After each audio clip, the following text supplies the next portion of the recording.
empezar a hablar un poco de ecografía en general, eh, sobre todo arrancando con lo que es ecografía abdominal, ¿no? Idealmente, ¿no? Tenemos, me parece, no sé si son el mismo grupo. Una consulta, ¿son el mismo grupo? El que sigue el siguiente, de No, músculo doctor, esquelético. son diferentes grupos. Ya, bueno, vamos a comenzar con esto, ya tratar de acabar un paso no sé la hora, y de repente con el siguiente comenzar 8:15. Ya avisarle a Víctor para no estar tan apretados y tan seguidos. Eh, bueno, vamos a hablar un poco sobre ecografía abdominal, ¿no? Complejo, ¿no? Eh, en el sentido de que creo que la cavidad abdominal es como una caja de Pandora, ¿no? Tenemos varios órganos importantes, ¿no? Con diferentes densidades ecográficas, ¿no? Que condicionan muchas veces un manejo o una visualización diferente a lo que usualmente nosotros tenemos que ver, por ejemplo, como cuando hacemos músculo esquelético, como cuando hacemos de repente alguna valoración vascular, cardíaca, ¿no? Donde solamente ya sabemos que vamos a encontrar el corazón, por ejemplo, una cardíaca nada más, con sus cuatro eh, cavidades, ¿no? Y sus vasos propiamente dicho, pero en el abdomen cambia, ¿no? ¿No? Eh, Cambia en el sentido que por ejemplo, el hígado, ¿no? Una consistencia totalmente distinta, por ejemplo, las heces intestinales que usualmente tienen solamente líquido. Eh, Cambia también el contexto, por ejemplo, siempre importante, ¿no? El hecho de que hay puede haber órganos superpuestos, ¿no? Que a veces no permiten una adecuada visualización, ¿no? En ese caso están las heces intestinales, ¿no? Entonces, anatómicamente hay un montón de cambios, ¿no? Hay un montón de contextos que, que generan, ¿no? Una visualización diferente para sobre todo, ¿no? El abdomen, ¿no? Como ecografía. Entonces, siempre cuando hablamos de ecografía, ¿qué es lo más importante es ubicarnos siempre la parte anatómica, ¿no? Como se habló en la clase pasada, el día de ayer, ¿no? La parte anatómica es bastante importante. ¿Desde qué punto? Desde el punto que nos va a permitir una ubicación, ¿ok? Saber qué buscar. Primero, recordemos que como siempre ponemos en la ecografía o siempre ponen ahí, si han visto bueno, en los radiólogos, siempre colocan, ¿no? Colocan correlacionar con datos clínicos. ¿Por qué? Porque usualmente la ecografía va con una evaluación clínica previa, ¿no? Dolor en cuadrante superior derecho, con ictericia, ¿no? Una coledocolitiasis, ¿no? Una colangitis, ¿no? Sabemos qué buscar. Entonces, en estos casos es muy parecido, ¿no? Tratamos nosotros siempre de dividir, ¿no? ¿Qué se va a manejar en esos momentos?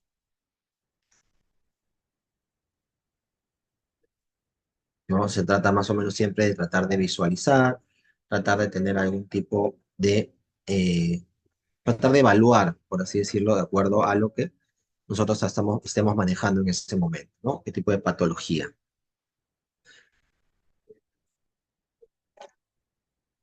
Entonces, en ese contexto, tenemos cuadrante superior derecho, cuadrante superior izquierdo, cuadrante inferior derecho, cuadrante inferior izquierdo, ¿no? Vamos a ir más o menos dividiendo qué hay en cada cuadrante, ¿no? Esas son las formas, cuatro básicas formas. Luego tenemos la otra que es dividir el abdomen en 9 cuadrantes. Hipocondrio derecho, epigastrio, hipocondrio izquierdo, flanco derecho, mesogastrio o umbilical, flanco izquierdo, fosa ilíaca derecha, hipogastrio y fosa ilíaca izquierda, ¿no? En ese contexto también, ¿no? Importante, tratar nosotros de siempre de viabilizar, ¿no? Dentro de un contexto clínico, dónde estamos ubicados, dónde tenemos que ir trabajando, dónde tenemos que hacer las búsquedas o al hacer las comparaciones de lo que estamos tratando de evaluar. En este caso, ¿no? Tenemos, por ejemplo, en hipocondrio derecho, usualmente tenemos la vesícula biliar, la parte hepática, y podemos a veces encontrar parte del colon derecho. Si hay algún tipo de masa o lesión, nos va a permitir tener una mejor visualización. Luego tenemos en el epigastro, que podemos encontrar en el epigastro. En el epigastro encontramos usualmente una colección, podemos encontrar mejor dicho en el estómago, podemos encontrar parte del duodeno, parte del antrogastro. En el hipocondrio izquierdo encontramos vaso, usualmente el vaso, no la parte esplénica como tal. Tenemos también además el contexto de, podemos ver también, también parte del colon, ¿no? La parte esplénica. Tenemos el flanco derecho, donde encontramos parte del colon, encontramos también riñón derecho, el mesogastrio umbilical, que podemos ver parte del hígado, podemos ver para algunos casos parte de vesícula, podemos encontrar en algunos casos heces intestinales delgadas, páncreas, parte de la cabeza del páncreas, flanco izquierdo, podemos encontrar parte de la cola del páncreas, podemos encontrar también parte del colon, podemos encontrar además también parte del colon izquierdo.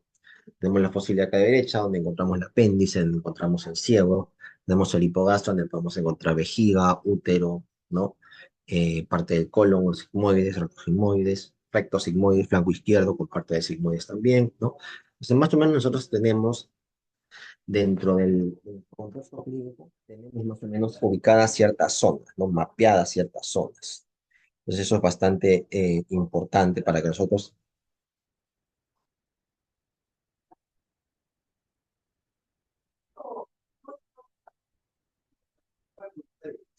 ¿no? Entonces, ese sentido es importante.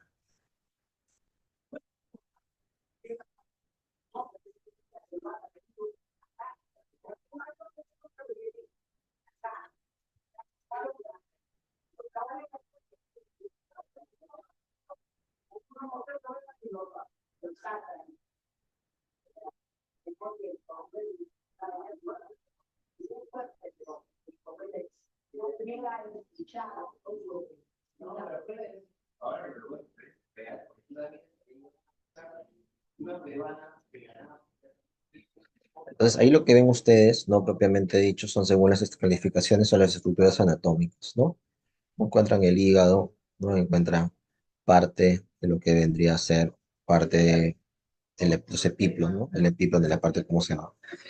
Eh, Viendo mientras que el ecógrafo, ¿no? Esta es una imagen donde ustedes más o menos van a graficar cómo se ve de adentro hacia de fuera hacia adentro, ¿no? Con las densidades, ¿no? Entonces ves a ver la parte hepática, vas a ver, van a ver lo que son los epiplos, van a ver asas delgadas, etcétera, ¿no? Siempre va a ser importante entonces ese contexto. Luego, ¿no? Seguimos y vamos evaluando estructuras un poco más profundas, ¿no? Desde ese punto de vista encontramos, por ejemplo, la parte hepática, ¿no? Es una imagen, esta imagen que está aquí a la izquierda que ustedes pueden apreciar, es una imagen muy clásica, ¿no? Es una imagen muy clásica, es una imagen eh, con una característica que nosotros siempre tenemos en nuestros pacientes, ¿no? Cuando ustedes evalúan el hígado, usualmente ven esta imagen muy parecida, ¿no? Con varios puntitos, ¿no? En estas zonas van a encontrar esta parte de hígado liso, con las partes lisas del hígado, de acuerdo a la profundidad que ustedes le den en el ecógrafo. El día de ayer, me parece que los que pudieron hacer, o pusieron, o colocaron, ¿no avanzan las diapositivas? A ver, un ratito.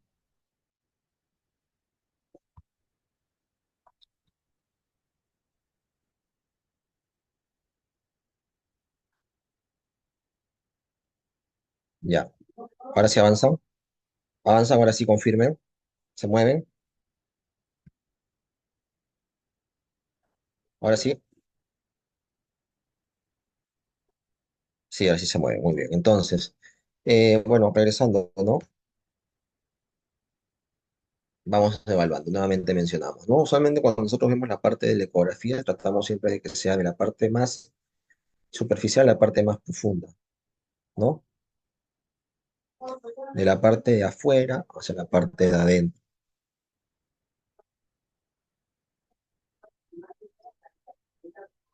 Entonces, vemos desde la parte de afuera, ¿no?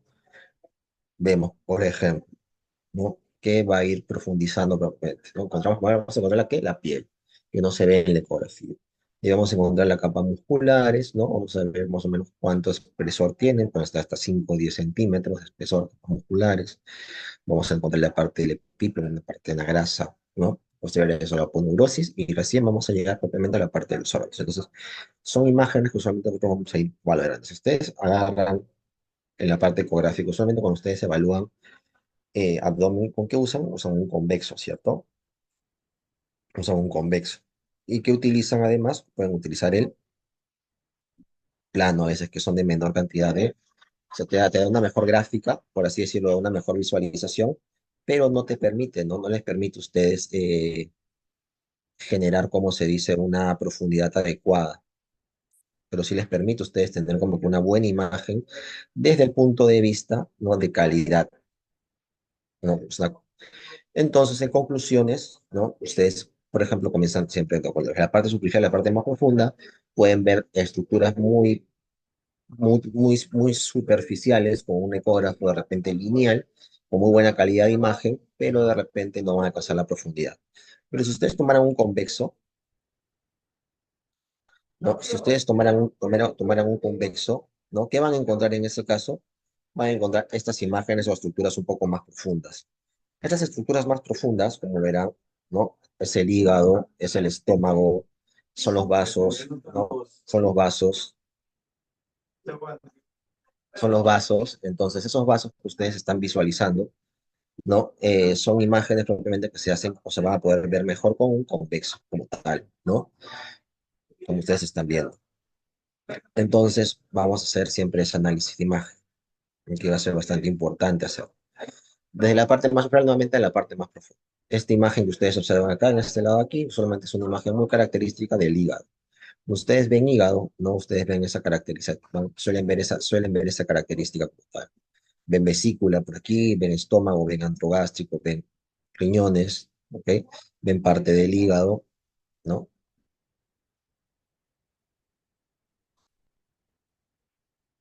Entonces sí va a ser importante siempre esa imagen, esa caracterización con esa visualización.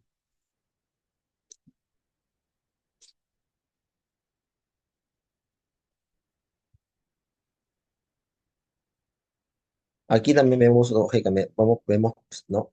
Esas estructuras un poco más profundas, en las que vamos como le digo, ¿no? Haciendo cortes más profundos,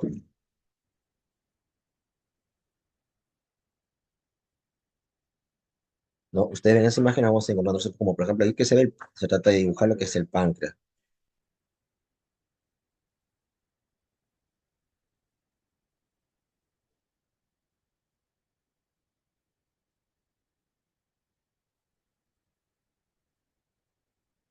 ¿no? Se pone, encontramos que encontramos la parte del páncreas, encontramos la parte, ¿esto cómo se llama aquí?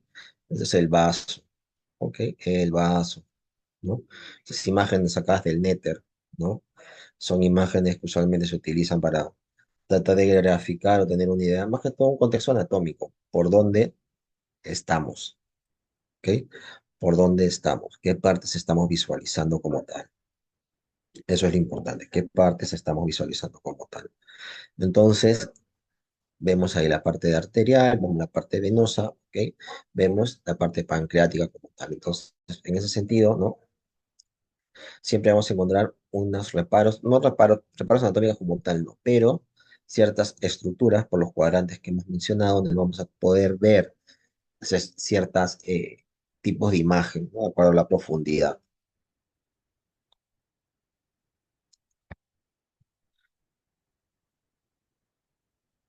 Tenemos lo que es orientación espacial. ¿Dónde está lo que les dije? No, ese es un convexo, no es un convexo. ¿Ok? Ven el convexo, ven el corte, más o menos ustedes tengan la idea de cómo es que se ve. Recuerden para dónde va la punta, ¿no? El marcador del ecógrafo, en este caso el marcador del ecógrafo va para lado izquierdo. Ok, acá ven, ese es el marcador del ecógrafo, entonces acá ustedes van a ver derecha, izquierda, anterior, posterior.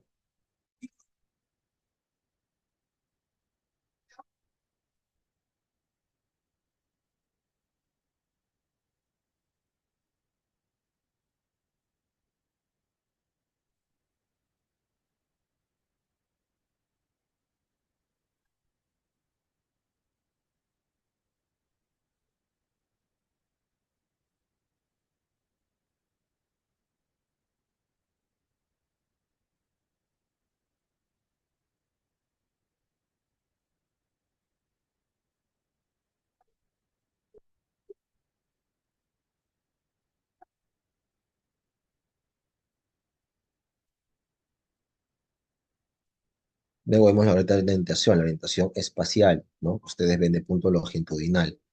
En este caso, por ejemplo, es cómo colocan el transductor. Ven cómo colocan el transductor de manera horizontal. ¿no? De manera horizontal se hace un corte transversal, luego lo colocan de manera longitudinal, ¿no? ¿Cómo se ve en este caso la imagen? En este caso el marcador está hacia el lado de apelando el ombligo, entonces ustedes van a ver zona caudal, zona craneal, zona anterior, zona posterior, y lo van a ver así en su imagen, en la pantalla, ¿ok? La parte craneal hacia arriba, propiamente dicho, y la parte caudal hacia abajo, y las imágenes de este tipo de corte. Entonces el hígado, ¿no? El hígado y posteriormente parece que estamos viendo lo que vendría a ser la parte del retroperitoneo. Nuevamente visualizando, ¿no? Anterior, posterior, derecho, ¿no? Ven cómo se comporta, ven los tipos de imágenes que hay en esa zona, son bastante claras, ¿no? Anterior, derecha, izquierda y posterior. Ven también la zona, en este caso con un corte longitudinal, van a ver la parte anterior, la parte posterior, una zona craneal y una zona caudal. En este caso y en este otro contexto, también ustedes van a encontrar o van a poder estar visualizando, ¿no? Lo que respecta a el hígado nuevamente y el páncreas, ¿no? Ven el hígado como tal, ¿no? Ven el conducto coledoxiano, ven la vesícula biliar, ven parte del duodeno y van a ver parte también del páncreas. En el caso del hígado, ¿no? Como ya les dije, se ven de acuerdo a los poros, de acuerdo a las profundidades. Usualmente la imagen más parecida que ustedes van a encontrar del hígado es esta de aquí. Son usualmente un contenido medio, bueno, eh, un contexto usualmente un poco más, pues, cambios de densidades, con los canalículos intrabiliares, ¿no? Entonces, característico, ¿no? Van a poder ver la parte de la vesícula, van a encontrar parte del duodeno, ¿no? Usualmente también pueden encontrar el páncreas, aunque no es la mejor forma de ver cómo está la caracterización del páncreas. Ven el hígado en esta zona, el hígado, por ejemplo, en este contexto, no tiene características muy particulares, ¿no? Por ejemplo, en este caso, ¿no? En este tipo de cortes, pues una incidencia tomográfica, viene una incidencia ecográfica.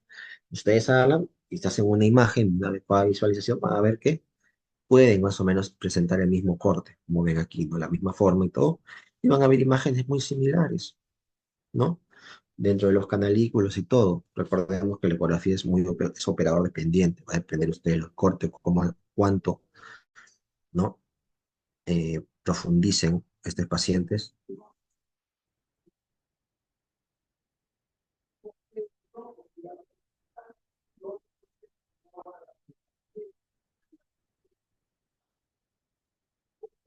Las imágenes, así tipos de incidencias. En este contexto, en este caso, lo que encontramos, ¿no? Es la división hepática, ¿no? De los lóbulos, lesión de los lóbulos hepáticos.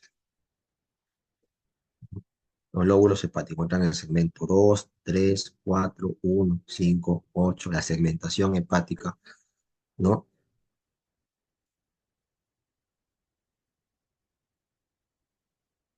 Ven la segmentación hepática como tal.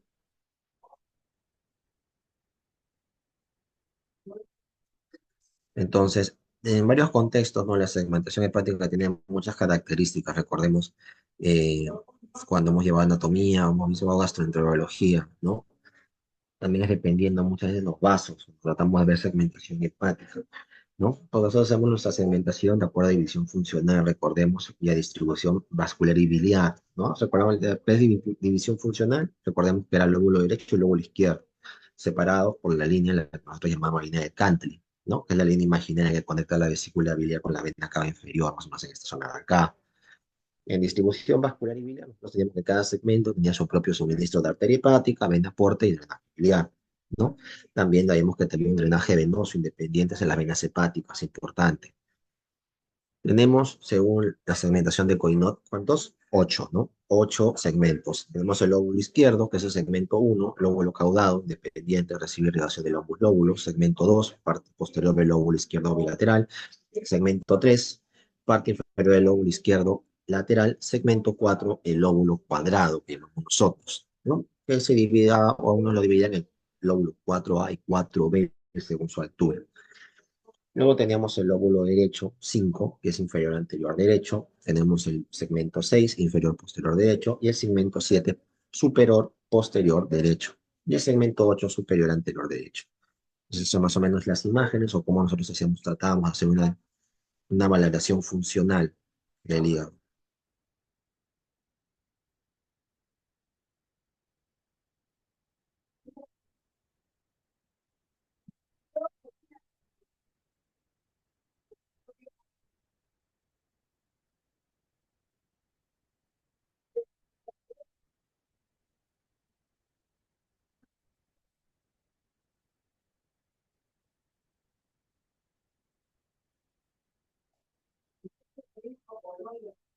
Entonces ahí ven el hígado, ¿no? Cómo se puede ver ecográficamente de acuerdo a la orientación del transductor que nosotros podemos dar, ¿no? Y cómo se puede dar inspiración profunda y sostenida, ¿ok? Cómo nosotros podemos de repente visualizar el hígado, porque hablamos que en esa inspiración profunda y una inspiración sostenida puede producir una elevación que nos puede dar una visualización completa del hígado como tal. Entonces, bueno, no va a variar mucho de acuerdo a que ustedes cómo coloquen el transductor y bajo qué situaciones ustedes le dan al paciente cómo colocarse o qué presentarse. Esto va a ser importante en realidad, ¿no? Porque recordemos que la parte hepática, ¿no? Es parte del hígado, nosotros vamos a hacer enfermedades, vamos a evaluar enfermedades como hepatomegalia, estatosis hepática, cirrosis hepática, entonces esas maniobras nos permiten una decisión mejor. Podemos dar también detección de lesiones focales, como quistes, hemangiomas, ¿no? Control de complicaciones, hipertensión portal, citis. Podemos ver también con lesiones intraabdominales, como accesos hepáticos, y ya para procedimientos como vías hepáticas, ganajes percutáneos. También tenemos lo que es anatomía hepática. El hígado usualmente aparece como una estructura homogénea, como el señal uniforme, ¿no? Luego los segmentos de Cognat, parénquima hepático, recordemos, ¿no? Vamos a tratar de ver cómo está el hígado, la ecogenicidad del hígado. Aumento puede referir a citosis hepática. Heterogenicidad podría indicar cirrosis o infiltración tumoral. Vascularmente, la estructura puede principal la vena porta, venas hepáticas, arteria hepática, ¿no? Se tienen que evaluar. El Doppler que vamos a poder usar también muchas veces en esos contextos, ¿no? Entonces sí es importante esto, ¿no? Los cortes que vamos a hacer para ver también vasos y poder evaluar ciertas cosas. Ahí ven el corte transversal epigastrio, ¿no? Eso les va a permitir ver ciertas estructuras, ¿no? Más o menos vean un ratito, vean la imagen, mucho traten de ubicarse.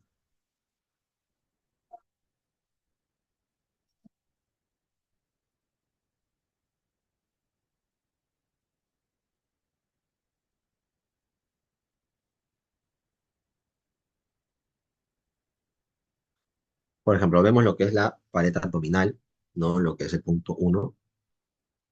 Vemos el punto 2, el lóbulo 2, ¿no? Lóbulo hepático izquierdo. Lo que es 3, el páncreas. Lo que es 4, vena esplénica, ¿no? Vean esta imagen. Tenemos vena 5 mesentérica superior. Tenemos vena 6 arteria mesentérica superior. 7, vena cava inferior. 8, tenemos lo que es la aorta. 9, gas y sombra posterior, ¿no? Que se puede ver y a veces también se puede ver como un artefacto. 10, vértebra. 11, riñón izquierdo.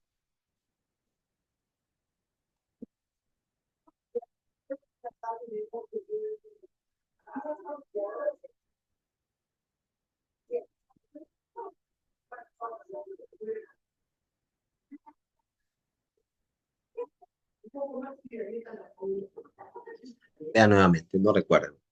Sí, es importante que ustedes visualicen. Para mí es importante que se den la idea cuando hacen su ecografía donde es que la ubicación, ¿no? Porque usualmente ese es el corte que usted se va a hallar en su cabeza para siempre ubicar. Entonces, nuevamente vean, ¿no? Uno, pared abdominal. Dos, lóbulo hepático izquierdo. Tres, páncreas. Cuatro, vena esplénica. Cinco, vena mesentérica superior. Seis, arteria mesentérica superior. Siete, vena cava inferior. Ocho, aorta. Nueve, gases sombra posterior. 10, vértebra. 11, riñón izquierdo, como tal.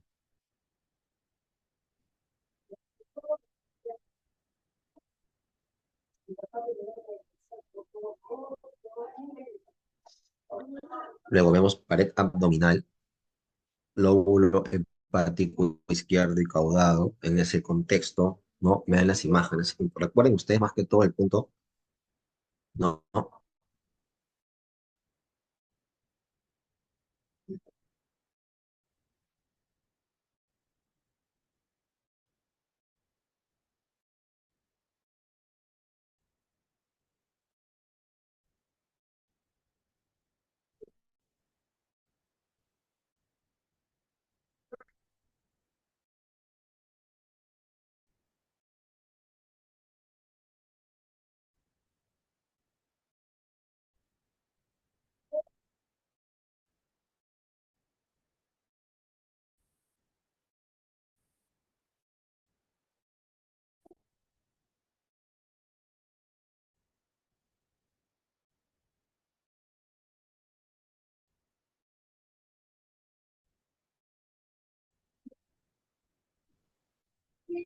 Vemos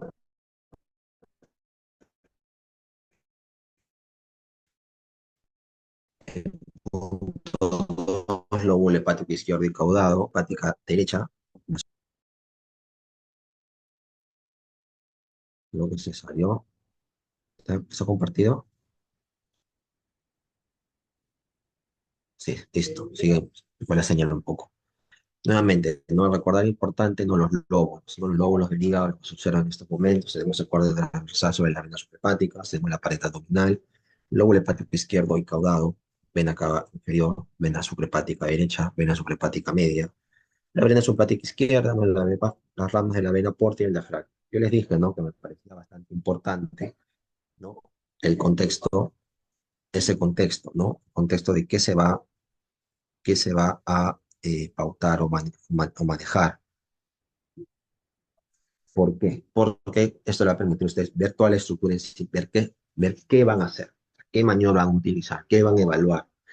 Y acá lo más importante, como les digo, que es, por ejemplo, el diafragma. La posición del diafragma, que ustedes limiten cuál es el borde hepático. Si no ustedes ven el diafragma, dicen, ah, ya, hasta aquí llegó el hígado.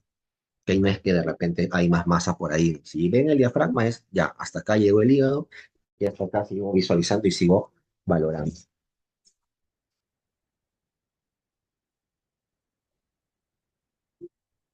Luego tenemos el corte transversal sobre las venas suprahepáticas, que ya les mencioné. También miren la posición, sobre todo del transductor,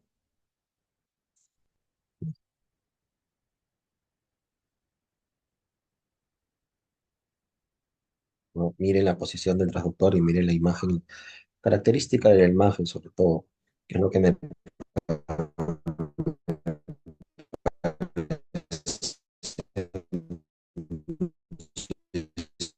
lo más importante para que ustedes hagan la visualización. ¿Qué les digo? Porque, ¿no? Ustedes ven ahí la pared abdominal, ven el lóbulo hepático izquierdo y caudado, ven la vena cava inferior como tal, ven la vena suprahepática derecha, ven lo que sería la vena suprahepática media y vemos la vena suprahepática izquierda. ¿No? Además tenemos a ver cómo es la vena porta y vamos a ver propiamente el diafragma. Ahí lo que van a encontrar sobre el diafragma, es la parte del diafragma como tal, ¿ok?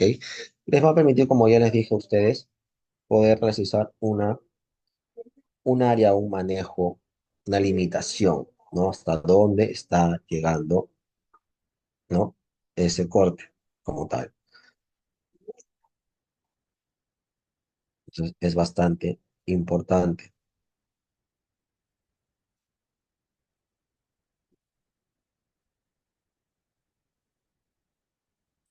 Ahí ven el corte longitudinal sobre el lóbulo hepático derecho. Y nosotros hemos hecho nuestra segmentación hepática, pero es importante también cuando hacemos ese corte. Ven el hipocondrio derecho, pero además ustedes van a encontrar un área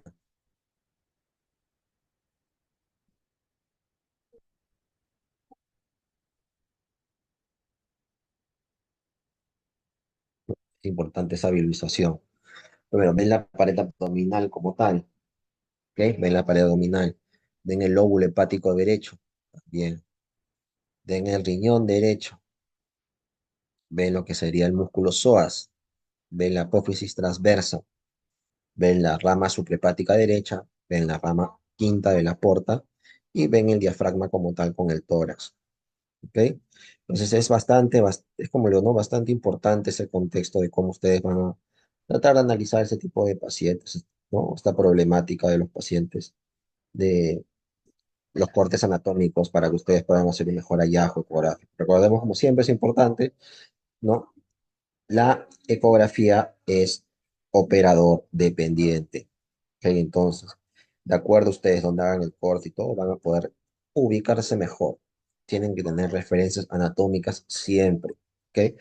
Porque la referencia anatómica a ustedes les va a permitir, ¿no? A ustedes, ¿no? Una facilidad para encontrar el problema que están buscando. ¿No? Entonces ustedes ahí lo que ven, ¿no? Lo que pueden visualizar según ese corte desde arriba hacia abajo, ¿no? Ven la pared abdominal, ¿no? El lóbulo hepático derecho, como les dije, el pulmón derecho, pues, etcétera, ¿no? Entonces, esas son las importantes, ¿no? Parte del corte ecográfico para que ustedes hagan relaciones anatómicas, ¿no? Del hígado con estructuras como el riñón y el diafragma, siempre, ¿no? Entonces, el propósito es, de esta manera esquemática, como le estoy diciendo, de cada corte, de cada forma que se da, es identificar las relaciones anatómicas en estudios ecográficos abdominales y ustedes pueden relacionar la clínica con las afectaciones en tiempo real. ¿Ok? Si ustedes ya saben más o menos dónde se hace el corte longitudinal sobre el lóbulo hepático derecho. Vamos a recordar y de nuevo, rapidito, ¿no? Tenemos un corte transversal sobre el a nivel epigástrico. ¿Qué vemos?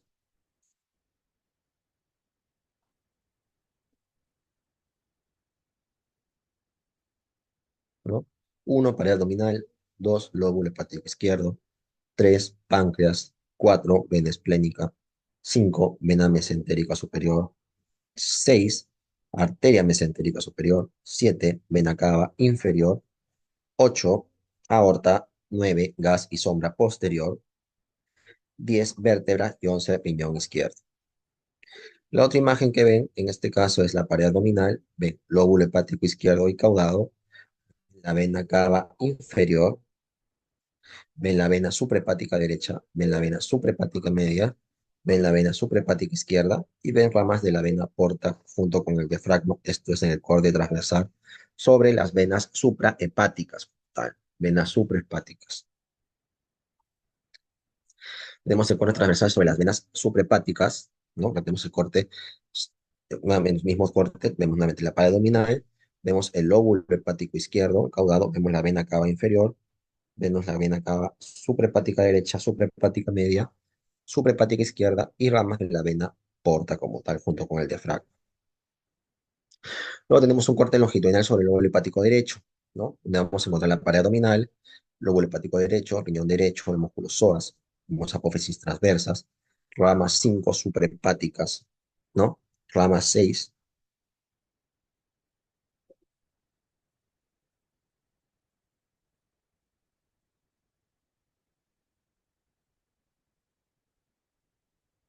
¿no? Vemos también el diafragma y el tórax. Otra estructura importante, ¿no? Dentro de la base que ustedes van a hacer siempre, ¿no? Para que ustedes puedan valorar, es el o la vesícula biliar, ¿ok? Tengo un corte transversal, longitudinal y frontal,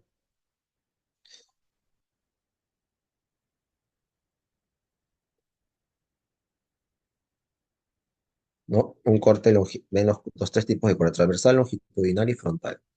Entonces ahí ven a ver la vesícula biliar como tal en ese momento, ¿no? La mejor vía para que ustedes puedan hacer o puedan visualizar una vesícula es la vía subcostal, ¿ok? Vean la colocación del transductor, las tres colocaciones que ustedes le van a permitir ver. ¿Por qué es importante nuevamente la inspiración profunda mantenida? ¿Ok? Porque permite el levantamiento del hígado, como les dije, el diafragma se va hacia arriba cuando ustedes inspiran profundamente, ¿no? Eh,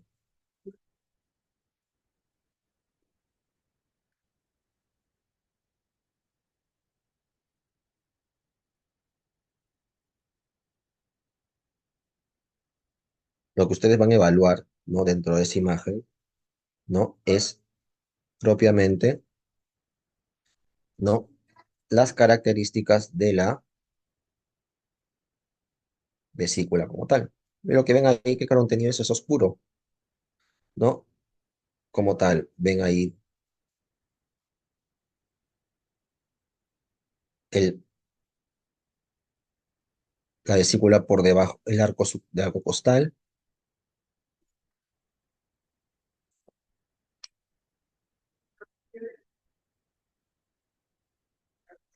Vemos la vesícula biliar, vemos los cortes que pueden ser longitudinales, transversales, ¿no? Vemos cómo se comporta la pared, vemos también cortes vicarios, vemos la pared del hígado como tal, ¿no? Entonces es importante. Vemos la pared abdominal,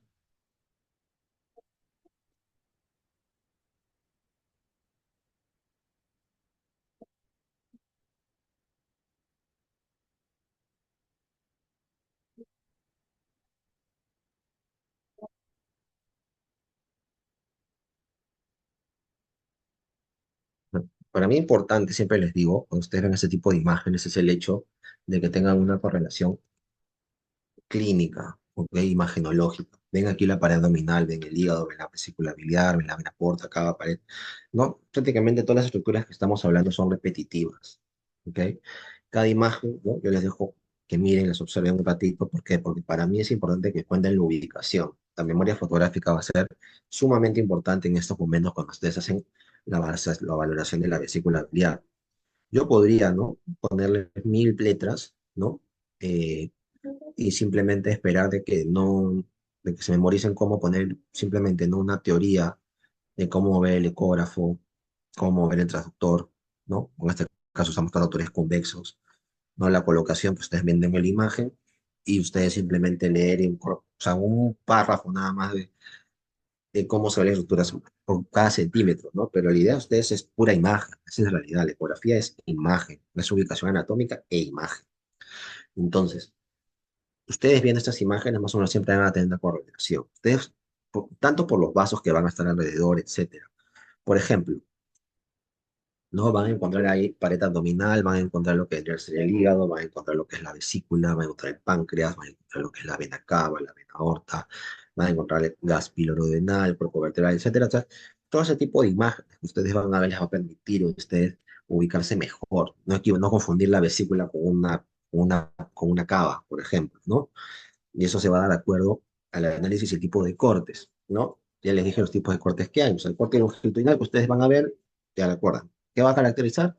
Va a evaluar la forma alargada de la vesícula, ¿ok? Su pared, vamos a ver el contenido, que suele ser anecoico en condiciones normales. Vamos a ver estructuras que los rodean o las llamadas estructuras circundantes. Vamos a encontrar el engrosamiento de la pared, podemos encontrar también, ¿no? Más de 3 milímetros, y eso que hablamos, ya hablamos de lo que es la colecistitis.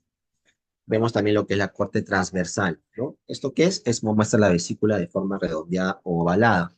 Y es útil para medir el diámetro o evaluar la presencia de cálculos o barro biliar, ¿no? Pueden usar Doppler en estos casos también cuando están cerca de la vesícula. Sí. ¿Por qué? Porque ustedes alrededor han visto que estas zonas de aquí. Estas zonas de aquí son zonas vasculares, ¿ok? Zonas vasculares como tal.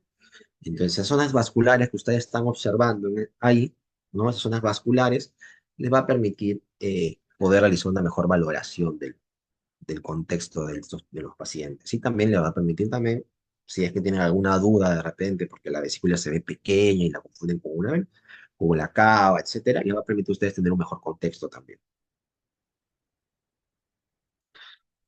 Tenemos la vesícula biliar, ¿no? Como le digo, la morfología y el contenido, ya lo están viendo, ¿no? Ven nuevamente también de acuerdo a cómo colocan el ecógrafo, ¿no? La forma que toma la vesícula, cómo va cayendo, ¿no? Tenemos lo que es la pared abdominal, tenemos lo que es el hígado, tenemos lo que es la vesícula, tenemos el refuerzo acústico posterior, 5 tenemos la vía biliar y 6 tenemos la vena, porta, porta, porta, porta, porta.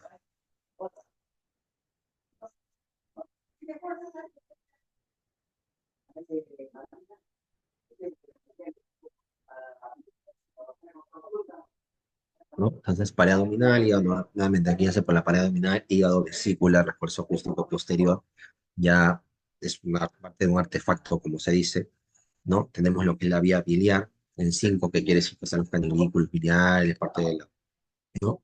Y tenemos propiamente, ¿no? La vena porta.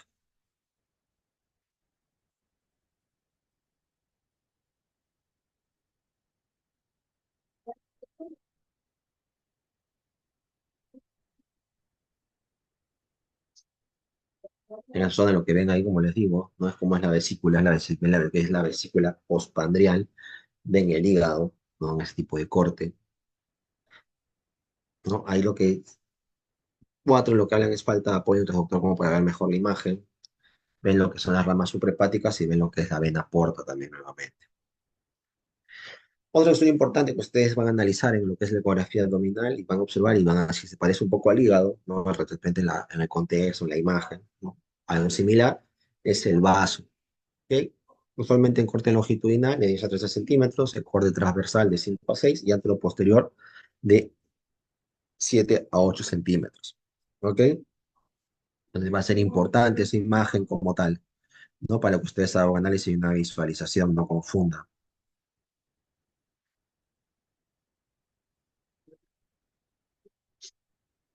13 centímetros, 6 a 8 centímetros y transversal de 5 a 6 centímetros.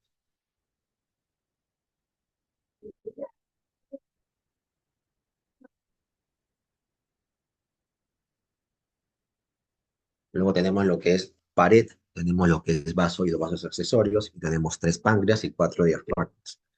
¿Ok? Entonces, ¿qué vemos ahí en la imagen nuevamente? Una especie de hiperrefringencia, no llama la atención, parece que hubiera, el diafragma en este caso está bastante hiperrefringente, ¿no? Puede ser de repente por la calibración que se le hizo al equipo durante el momento del examen, ¿no? Vemos el pared, vamos vaso y dos vasos accesorios, como se dice a veces en esa zona, páncreas, ¿no? En esta zona de aquí, ¿no? No es muy claro el páncreas. Yo siempre digo que la ecografía a veces no está buena para evaluar páncreas.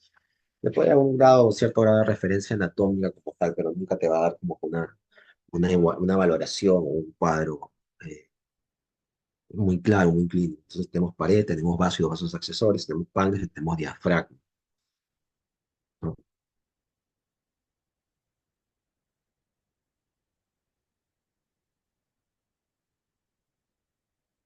Luego también vemos lo que es el aparato renal, la parte renal. ¿Ok? Vemos lo que son los riñones.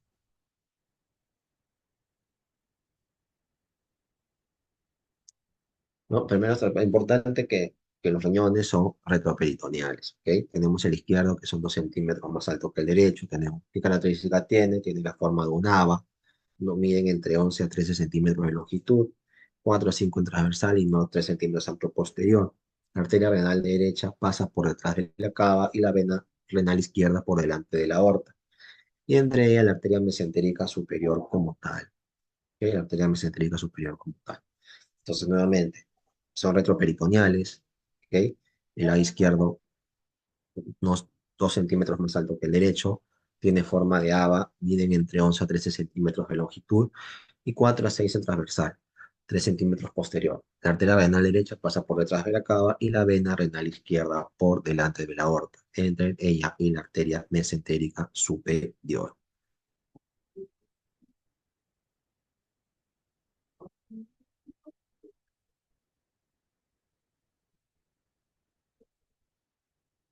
Además, las características del riñón. Esto es el hígado, por si acaso. ¿Ok? No, así que el riñón tan raro, no tiene doble, no. Esto es el hígado. ¿Ok? Ya vimos hace rato en una imagen, en los cortes longitudinales y transversales, de acuerdo a la zona donde se coloca el transductor, si está cerca bien al hipocondrio derecho, o está en lo que es el flanco derecho, la importancia, las características que esta adopta. En este caso, la característica que esta adopta, ¿cuál es? Es hepático, zona hepático-renal. ¿Ok? Forma hepática renal, como tal.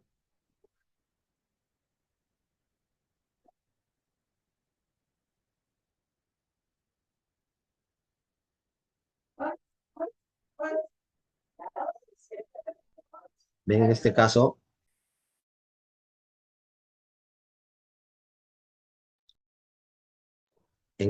lo que ven ustedes, ¿no? En las características propiamente del riñón izquierdo, van a ver las características de la imagen.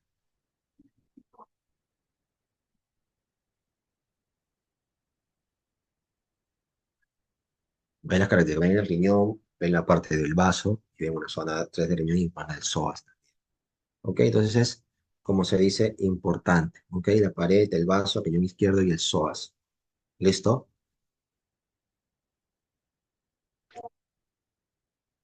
Vejiga. Los cortes transversales, en este caso vamos a ver la zona del hipogastrio, qué características tiene. Vamos a ver que los cortes transversales con el transductor son a nivel suprapúbico, ¿ok? Como es una forma rectangular suave y los cortes longitudinales son una forma triangular con vértice craneal medial, ¿ok? Las paredes,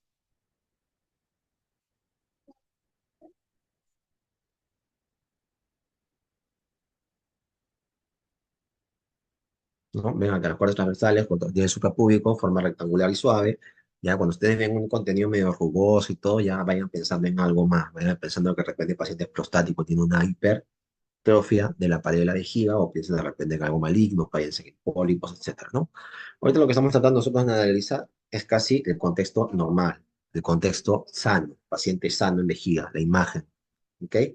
Las paredes son regulares,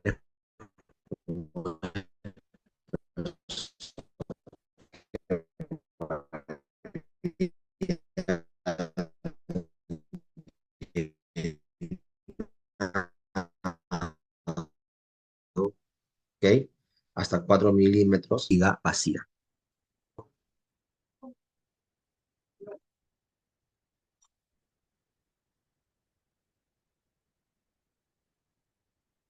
Anecoico, el contenido de la vejiga anecoico pueden aparecer artefactos por formación de ecos detrás de la pared que pueden eliminarse buscando la ganancia o el gain, como decimos nosotros en el ecógrafo. Tenemos también el volumen que puede ser de 500 a 600 cc, aunque puede llegar a 700 cc, y el residuo postmiccional debe ser inferior a 100 centímetros o 100 cc cúbicos. ¿Ok?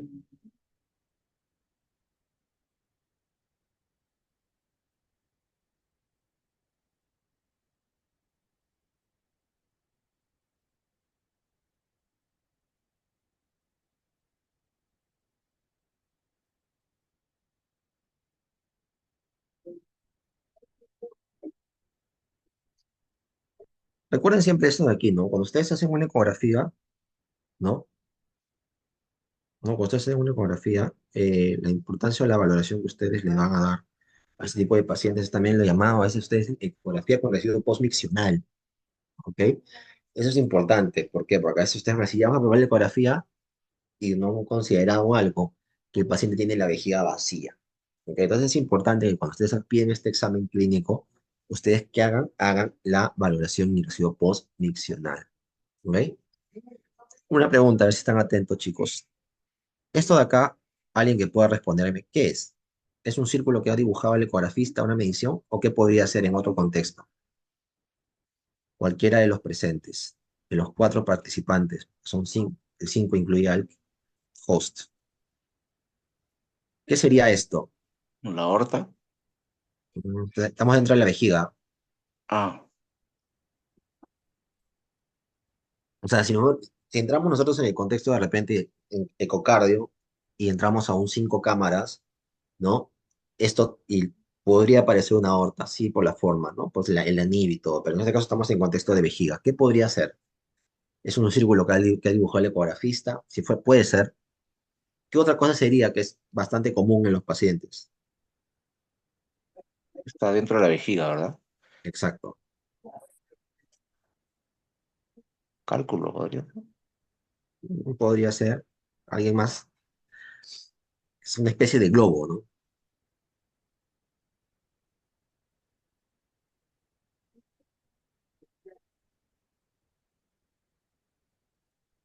¿Saben qué podría ser? El globo de la sonda Foley.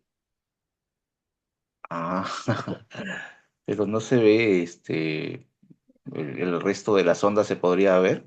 El- El resto de la sonda usualmente no se ve, pero la característica que ah, tiene es el globo. ¿Y qué pasa a veces? ¿Por qué le hago la mención a veces que se puede tener esa característica? Porque ustedes cuando a veces hacen ecografía o tienen un paciente que está con una sonda y la enfermera dice, doctor, el paciente no orina hace como 4 o 5 horas. Y ustedes dicen, qué raro, ¿no? Pero está con sonda afuera. Y no se habrá obstruido la sonda, te dicen, no, ya la permeabilicé nada. Ustedes tienen varias opciones, ¿no? Entonces agarran a su ecografía y pueden encontrar una imagen muy similar a esta, ¿no? La vejiga grande, no colapsada, y el globo flotando ahí, ¿no? Entonces quiere decir de que sí hay orina, sino que simplemente hay que cambiar la sonda, algo ha pasado y se ha tapado, ¿no? Pero cuando ustedes se encuentran con un paciente que no orina, está en anuria y además está con sonda, ¿qué característica tiene? La vesícula está colapsada, la vejiga, mejor dicho, y el globo está ahí. Prácticamente el globo ocupa el 80 y 70% del tamaño de la vejiga. La vejiga llega hasta este punto de acá, nada más como estoy graficando, y el globo está en la zona de aquí. Entonces es la vejiga como tal, ¿no? Es la vejiga como tal, con el globo, ¿no?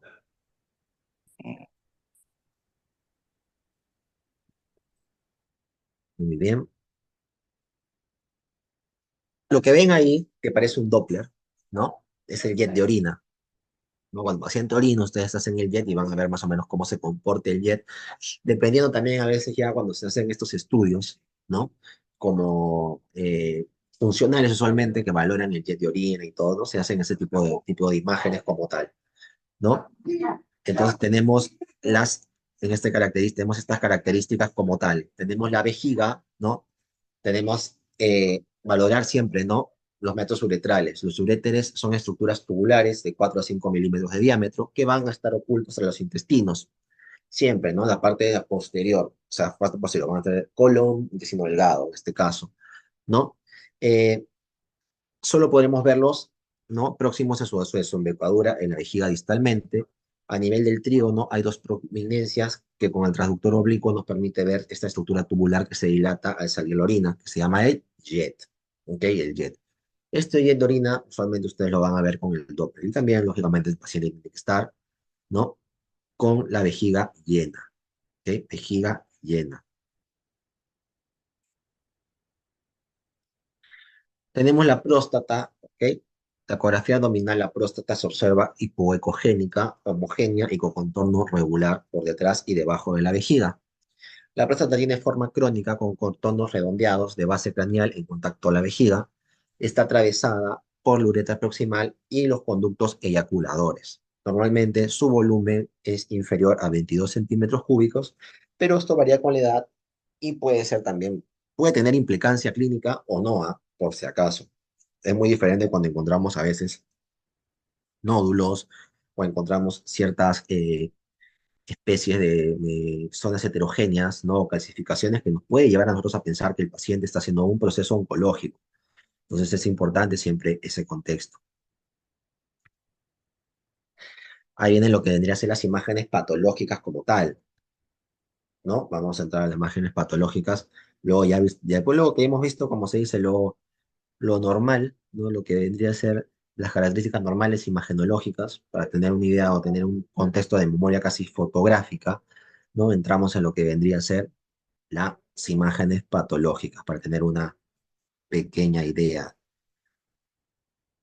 Entonces, en este caso, vamos a hablar sobre lo que vendría a ser el barro biliar. Barro biliar, muy, pero muy conocido, ¿no? Un montón de pacientes siempre dicen, ¿qué tiene? ¿Qué enfermedad? ¿Qué tiene? Barro biliar. No, pero tengo barro biliar. Doctor, me han dicho que tengo barro biliar, me han dicho que tengo barro biliar, etcétera. Casi siempre las imágenes, entonces el contexto que se da es el llamado barro biliar, ¿no? Entonces es importante desde el punto de vista que les estoy diciendo, ¿no? Cómo analizar o cómo encontrar qué características tiene cada uno. En este caso, ¿qué les llama la atención? ¿No? Es como si fuera un contenido con dos bases, ¿no? Ven como una especie de sedimento inicial a nivel de la primera, ¿no? De la fase posterior a a la parte posterior de la vesícula, y ven una especie de contenido menos denso, ¿no? Por encima. Entonces, eso es bastante importante. ¿No? Nuestro corte transversal, ¿no? Ven cómo se observa el grado del barro biliar. Otras lesiones que ustedes pueden encontrar a nivel de la vesícula son los llamados pólipos vesiculares, ¿ok? Pólipos vesiculares. Entonces, las características de los pólipos vesiculares son que son hiperecogénicos, sin sombra posterior y no se mueven con el cambio de posición, ¿ok? No se mueven con el cambio de posición, ¿ok? O sea, no generan sombra acústica usualmente, también es importante, ¿no? A diferencia de los cálculos biliares, no son móviles con los cambios de posición, el tamaño son menores de 5 milímetros, generalmente benignos, como pólipos de colesterol hiperplásicos. Vemos también algunas que miden entre 6 y 9 milímetros, se consideran como riesgo moderado y eso requieren seguimiento. Más de 10 milímetros se asocian con mayor riesgo de malignicidad y suelen considerarse con indicación para colecistectomía, ¿no? Tenemos número, los pólipos múltiples pueden ser benignos. Los pólipos solitarios, especialmente si son grandes, requieren mayor vigilancia, también es importante. Y base de implantación, tener que ver es importante, ¿no? Pólipos con la base ancha, ¿no? Que son los llamados pólipos salicyliales que vamos a tener en algunos casos, tienen mayor riesgo de malignidad en comparación a los pólipos vesiculados. ¿Ok? Entonces ya sabemos que con ese contexto de lo que les he dicho, vamos a tener lo que son los pólipos benignos y los pólipos malignos, ¿no? Hay algunos pólipos benignos que, o sea, puede ser el de colesterol, el pólipo inflamatorio, los pólipos adenomiomatosos, ¿no? Y en el caso de los malignos tenemos el adenocarcinoma, generalmente se presenta como un pólipo solitario grande de más de 10 milímetros. Seguimiento y manejo, usualmente los pólipos de menos de 5 milímetros, ¿no? No se requiere mayor tratamiento si no hay factores de riesgo asociados. La ecografía de seguimiento a los 6 y 12 meses en algunos casos, siempre. Con pólipos de 6 a 9 milímetros, usualmente hay que tener un seguimiento ecográfico cada 6 meses, por 1 o 2 años. Es importante la colecistectomía en caso de crecimiento, factores de riesgo. Y el pólipo de más de 10, hay que ir a colecistectomía porque hay alta posibilidad de que sea maligno. ¿Ok? la llamada vesícula en porcelana o la llamada colelitiasis, ¿ok? ¿Cuál es la característica de la ecografía? Como verán, la colelitiasis, ¿no? Ven la imagen, esa imagen profunda, oscura, parece que fue una cola de cometa, ¿no? ¿No? Ven la imagen ahí, ¿no? Parece una cola de cometa ahí. Eh, Primero va a tener un aspecto típico, ¿ok?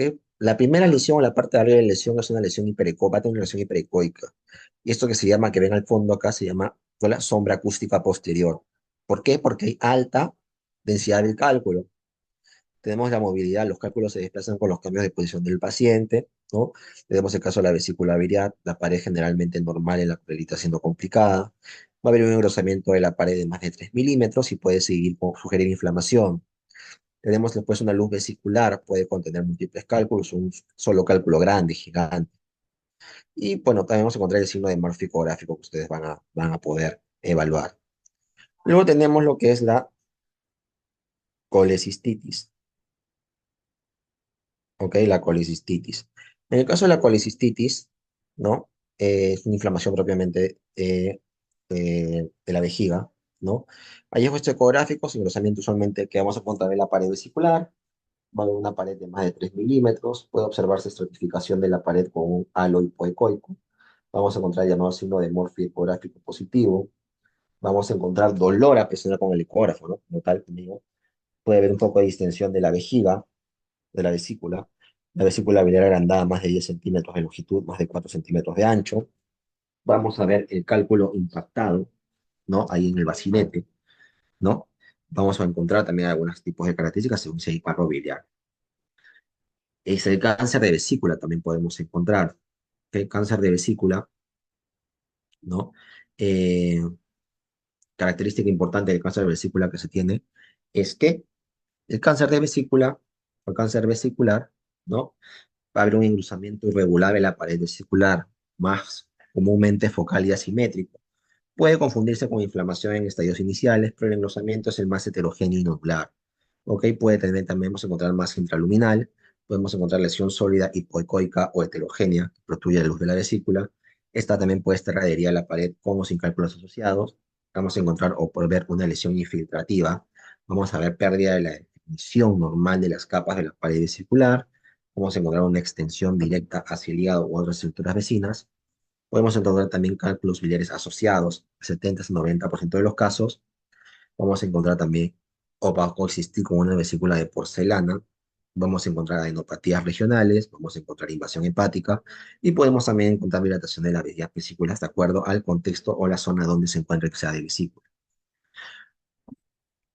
Otras lesiones que podemos encontrar es el hemangioma, por ejemplo, ¿no? El hemangioma en ecografía, ¿no? Lo que vamos, características que vamos a encontrar son, en su mayoría, ¿no? Hiperdensidades, ¿no? Son las hiperdensas.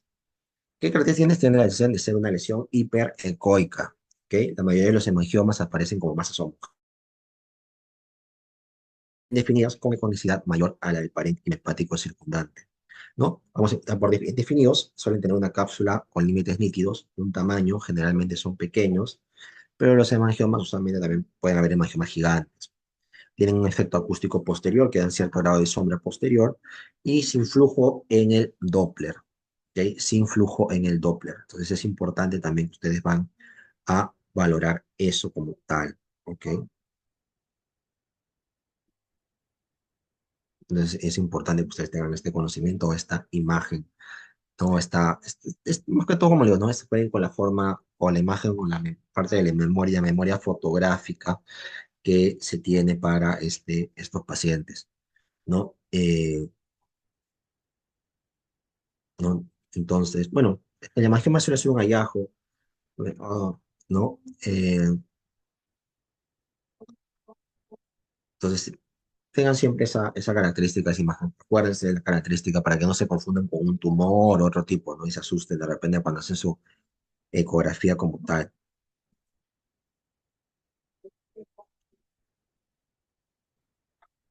Luego también encontramos la hiperplasia nodular focal, ¿no? La hiperplasia nodular focal Luego también tiene ciertas características muy propias de ella, ¿no? Nuevamente también no es que se vea propiamente como una lesión maligna, ¿no? Eh, es como que parte de algunos nódulos que crecen de manera inadvertida, ¿no? Que generan ciertas características atípicas, ¿no? No es un tumor, es una masa. Ser muy parecido o confundirse mucho con lo que viene a ser el adenoma, ¿no? Esa es su característica como tal. Eh, Además tenemos lo que son los quistes simples, parecidos a los quistes simples en algunos casos, ¿no? O quistes no es que tenga una característica, tiene realmente una característica muy, muy particular. Tenemos también luego el adenoma, ¿no? El adenoma también es importante, no tiene unas características vasculares alrededor siempre, ¿no? Tiene un, probablemente como les digo, no tiene características que nos implican que no son malignidad, ¿no? En el flujo del Doppler, ¿no? Puede tener un contenido, como se llama, eh, heterogéneo a veces. Entonces, en realidad, como le digo, no es una imagen también característica, también a veces eh, se encuentran características a veces muy propias de él, ¿no? Es un hepático. Entonces, la lesión sólida hipoecoica, como ven ustedes, no puede estar, los bordes solamente no están bien definidos, ¿no? Heterogeneidad puede haber o no puede haber. Acá está el flujo que tiene. Tamaño puede ser variable entre unos 15 centímetros y puede haber cambios asociados, ¿no? De acuerdo. ¿No? Hay que tener en cuenta, como muchas veces les comenté hace un momento, ¿no? Se puede parecer al hiperplasia nodular focal. ¿Ok? ¿Por qué? Porque la diferencia es que una de las grandes diferencias en la hiperplasia nodular focal es que es más común en gente joven, ¿ok? Que en un paciente adulto. Luego tenemos el quiste simple, ¿ok? El quiste simple es una lesión congénita benigna derivada del endotelio biliar. La segunda lesión, más benigna después del hemangioma, lesión redondada, bien definida, homogénea, con refuerzo posterior del sonido. ¿Ok? Ahí tenemos, por ejemplo, en este caso, qué características anecoico, usualmente. ¿Ok? Bordes finos y definidos, refuerzo acústico posterior. Vamos a encontrar una forma redondeada ovalada. Vamos a encontrar ausencia del flujo Doppler. Tenemos hallazgos envasados atípicos, ¿no? Ecos internos, engrosamiento de la pared, líquido periquístico, signo de inflamación. Tenemos diagnóstico diferencial. Para verlo, a veces podemos confundirlo con un quiste atípico, un absceso hepático, una neoplasia quística, un quiste complejo. ¿Ok? Luego tenemos las lesiones asintomáticas, ¿no? Que no requieren tratamiento, seguimiento ecográfico ocasional, seriedades diagnósticas, lesiones sintomáticas. Si el quiste es muy grande, más de 5 centímetros, y causa compresión o dolor para considerar. Para sacarlo de una muestra, a veces podemos utilizar la ecografía para hacer una llamada biopsia por aspiración. Luego tenemos este quiste, ¿no? El quiste hidativo como tal, que el quiste hidativo como tal, la lesión redondeada, bien definida, entonces interior con refuerzo posterior del sonido. ¿Ok? Abscesos hepáticos, menos abscesos hepáticos ecográficos, ecográficamente, ¿cómo se ve? Lesión totalmente heterogénea. ¿Ok? ¿A qué se puede parecer? A la hiperplasia nodular focal, pero hay que analizar contexto clínico. ¿Ok? Contexto clínico. Entonces, ¿qué encontramos? Absceso piogénico, abscesos medianos, por ejemplo, ¿no? ¿Qué vamos a encontrar? ¿No? La característica ecogénica. Hipecoica o anecoica, ¿no? Parecía un quiste, pero con ecos internos debido al contenido purulento, ¿ok? Bordes mal definidos, ¿ok? Hay que estar bien redondeado, pero usualmente la característica mayor es que son bordes mal definidos, irregulares, van a tener refuerzo acústico posterior porque hay contenido líquido, como ya hemos hablado, vamos a encontrar gas intralesional, ¿okay? Vamos a encontrar signos de inflamación circundante y la localización más común es el lóbulo derecho del hígado, debido a que tiene mayor flujo sanguíneo, ¿no? Que el lado izquierdo, como ya hemos hablado hace un momento con la segmentación. Apendicitis, vamos a ver lo que es el ultrasonido, ¿ok? El ultrasonido, en el ultrasonido, por ejemplo, ¿qué característica tiene el apendicitis? ¿No? Vamos a encontrar aumento del volumen de la pared, ¿ok? Aumento del volumen de la pared del apéndice, ¿ok? No siempre, ahora, bueno, antes usaban el ecógrafo, ¿no?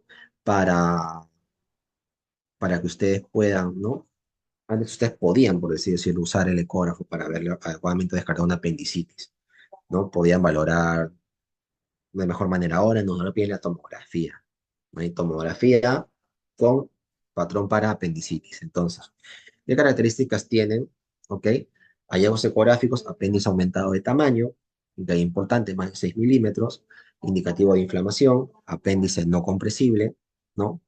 Engrosamiento de la pared apendicular, como estamos viendo, puede haber líquido también a nivel apendicular, va a encontrar llamada apendicolito, va a encontrar aumento de la grasa mesentérica ecogénica, ganglios linfáticos mesentéricos aumentados, hiperemia en Doppler, ¿no? Sí hacemos en esa zona, ¿no? Para acabar esta parte, ¿no? Vamos a hablar un poquito también, ¿no? De lo que es el hígado. Espérame un segundo, que voy a ir al servicio, por favor.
Gracias.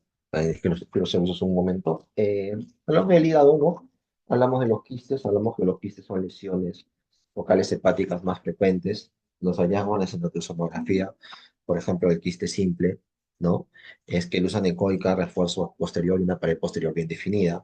El quiste complejo, ecos internos, ¿no? Pared gruesa, septos numerosos sobre estos, o elementos sólidos o calcificaciones, ¿no? Hematomas, mesotiliomas, etcétera. También y a 40-50%, por ejemplo, no se profesiona en enfermedad poliquística. ¿Ok?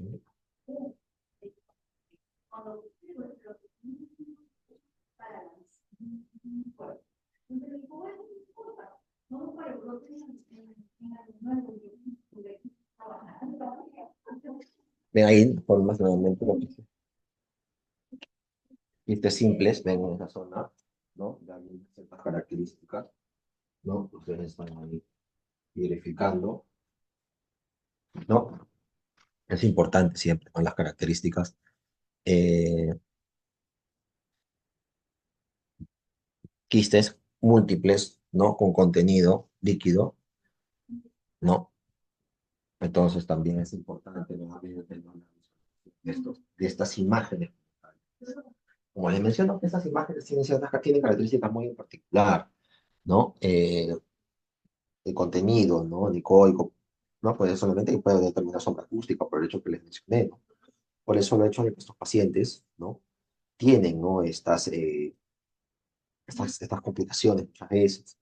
Entonces es importante siempre el hecho de que pueden tener quistes múltiples, esa zona, por ejemplo, se ve. Entonces, va a ser valorable, es valorable el hecho de cómo ustedes lo van a interpretar. De ahí ven los accesos hepáticos, ¿no? Colisiones líquidas complejas de congenicidad mixta pueden indicar masas sólidas, en este caso, por ejemplo, ¿no? Tumores, ¿no? O pueden ver también cómo hemos hablado de hiperplasia nodular focal, ¿no? Hiperplasia nodular focal también lo hemos evaluado hasta hace un momento, ¿no? Y en esta hiperplasia nodular focal, ¿no? Va a tener también ciertas características. que, por ejemplo, en los pacientes jóvenes, entonces les va a ayudar ese contexto para que ustedes más o menos tengan una idea a qué nos estamos refiriendo, qué están evaluando. Entonces, es importante siempre esa visualización o esa marcación. ¿Ok? En este caso vemos la hepatitis, ¿ok? Acá vemos inflamación de los conductos o los canalículos biliares como tal. ¿Ok? En esa zona que ustedes están observando, ¿no? Es importante, ¿no? Es importante, ¿no? Que ustedes más o menos vean estas características, ¿no? Del aumento de la congenicidad de los llamados espacios portales. Algunas a veces le llaman a esta característica cielo estrellado. Puede provocar engrosamiento de la pared vesicular, contracción de la luz y adenopatías periportales. ¿Ok? Periportales. Entonces, siempre, ¿no? Visualicen esa imagen, ¿no? Tengan una, más o menos una idea de cómo se va a realizar este tipo de valoraciones. Cirrosis, usualmente es la muerte celular con fibrosis y regeneraciones secundarias, mueren los hepatocitos. Al morir esto se produce no un consumo, no un aumento, por ejemplo, una desaparición, ¿no? De los hepatocitos normales y reemplazo por una, un componente fibrótico. ¿Ok? Entonces, esto es secundario al consumo de alcohol muchas veces, ¿no? O secundario a hepatitis C, ¿no? ¿Qué les da? Les da un componente usualmente tosco, ¿no? Y el parénquima nodular. ¿Vale? Vean la imagen, ya vieron la imagen como tal, entonces, ¿qué se les puede grabar esa imagen? Por favor, ¿cómo se va a visualizar?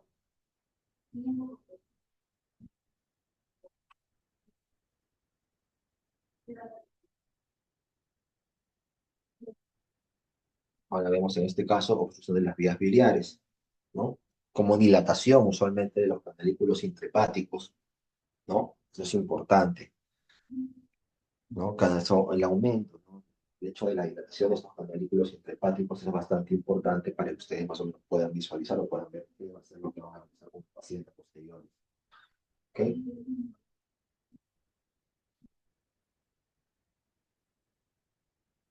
La llamada coledocolitiasis, le van a ver los gritos ahí, ¿no? Las imágenes, ustedes ven engrosamiento de la pared del coledo que condicionan contexto inflamatorio, ven aumento de la hiperrefingencia, ¿no? Ven cómo se ilumina más, por así decirlo, más hiperecoica la parte de la pared, ¿no? Mayor captación de la luz, con mayor captación de estas lesiones. Entonces, ¿es importante este contexto? Sí, es importante para que ustedes puedan hacer mejores evaluaciones. Sí.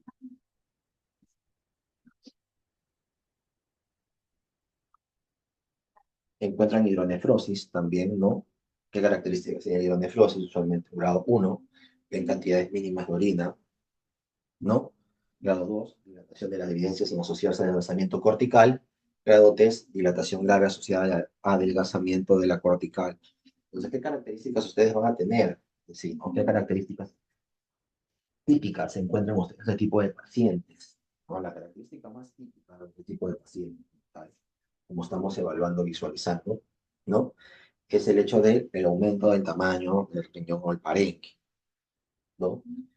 Con una disociación entre lo que es la cortical con la medular, ¿no? Por el hecho de la obstrucción propiamente dicho, ¿ok? Entonces hay dilatación del sistema colector, hay ese tipo de cambios, como que se inflama, se hincha el riñón, ¿no? Y requiere algún tipo de manejo. Ven ahí cómo se ha inflado, por así decirlo, el riñón, cómo se ha hinchado, ¿no? Marcado, ¿no? Dilatación usualmente a nivel cortical, dilatación usualmente a nivel de los canalículos del suréteres, ¿no? Es importante eso. Una imagen, como se dice, muy, pero muy típica.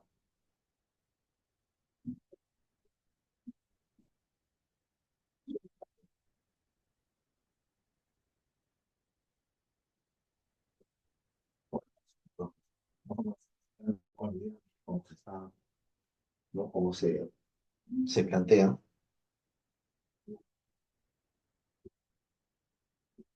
Luego están las masas renales más frecuentes, ¿ok? Usualmente los quistes benignos son los principales, ¿no? Los quistes benignos, su frecuencia aumenta usualmente con la edad.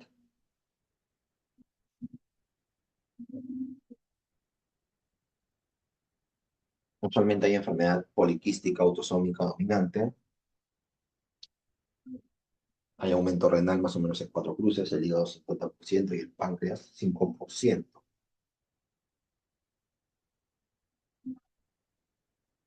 ¿No? Enfermedad poliquística renal. O sea, no hay riñón prácticamente en la enfermedad poliquística. Vean la imagen, parece que fuera como que prácticamente algo tabicado. Ustedes lo hubieran en hígado, dirían que es un absceso tabicado, ¿no? Es más, en esta imagen que ustedes observan está casi a nivel perihepático, que está el hígado arriba y al costado está el riñón. Entonces ustedes podrían pensar o confundir que de repente es una masa heterogénea en contexto pegado al riñón, como se diría, pero en este caso como un absceso, por ejemplo, ¿no? Pero acaso no se ve así como tal, ¿no? Siendo honestos.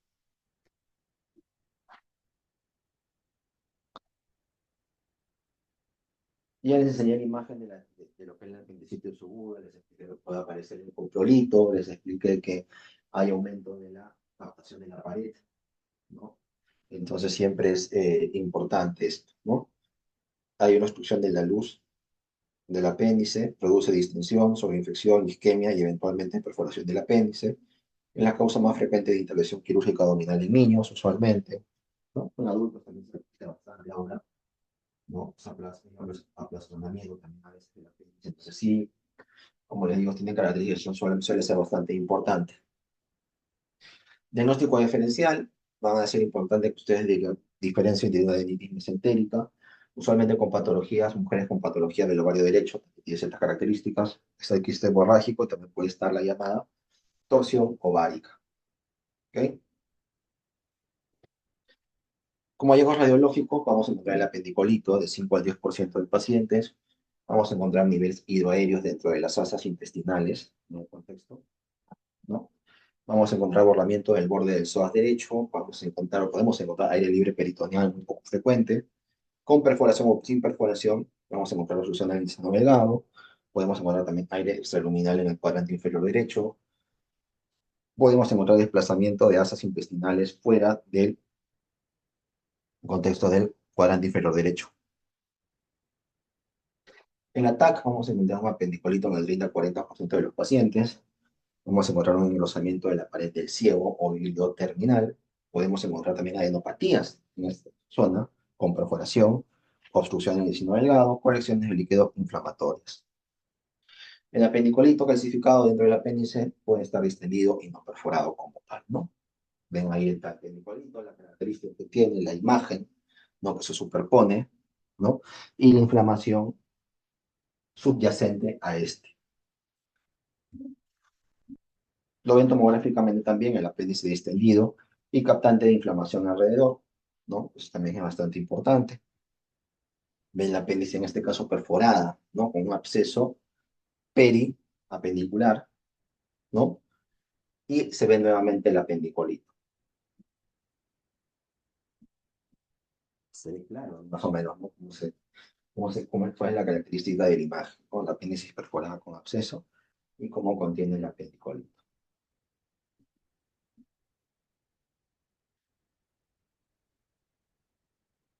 El apendicolito, como ustedes ven ahí, usualmente puede ser hiperecogénico, ecogénico, con sombra acústica tubular ciega, no compresible, usualmente puede ser mayor de, ¿cuánto? De 6 milímetros, ¿ok? Puede haber líquido en el cuadrante inferior derecho o el llamado flemón o absceso. Nuevamente, ¿no? Como para que nunca se olviden, ¿no? Cómo se ve el apendicolito. Como para que no se olviden cómo es el apendicolito.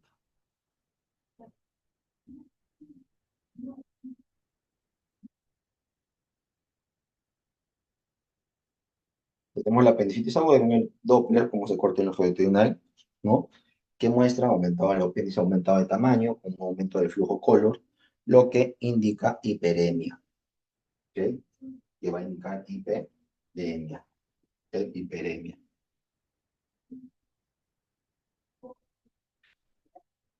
Ahora veremos un poco lo que es la sonografía renal, ¿ok? La sonografía renal como tal, ¿ok? La ecografía es una técnica inocua que empleada usualmente para complemento de la exploración física. ¿Ok? Componente de la exploración física.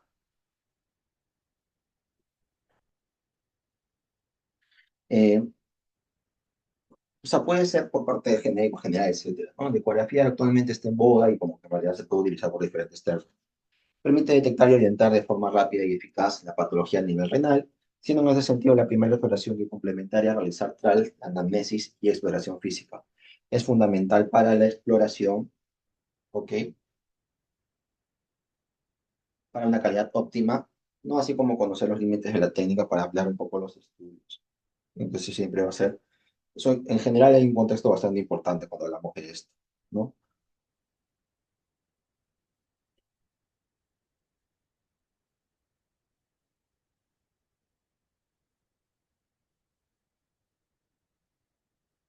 Anatómicamente, órgano par retroperitoneal situado en ambos lados de la columna vertebral, que en el cúbito supino van desde la última vértebra torácica hasta la segunda tercera vértebra lumbar aproximadamente. Aunque tiene un tamaño y forma parecido, el izquierdo es ligeramente más largo y es localizado algo más alto que el derecho. El polo superior del riñón derecho se relaciona con el diafragma, hígado y con el hígado que limita el espacio hepatorrenal, hombro de Morrison, duodeno y ángulo hepático del colon. Tenemos también que en la porción inferior que se va a extender sobre el músculo, ¿no? Ipsosodas, ¿no? La cara posterior está protegida en su zona superior por las últimas costillas. El riñón izquierdo se relaciona con el vaso superior, la parte superior, y anteriormente con la cola del páncreas y ángulo esplénico del colon. El polo superior de cada riñón se encuentra en las glándulas suprarrenales. ¿Ok? Importante también que el riñón está delimitado por una delgada capa de tejido conectivo denso con gran resistencia llamada la cápsula de Gerota.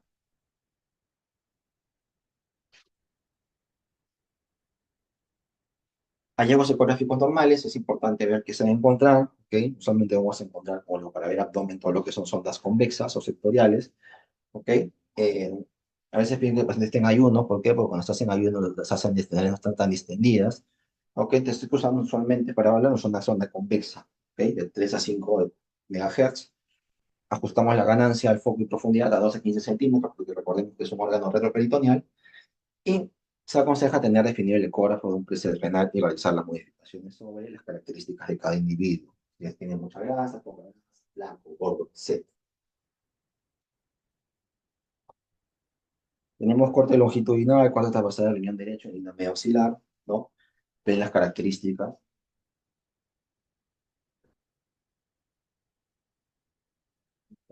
típicas.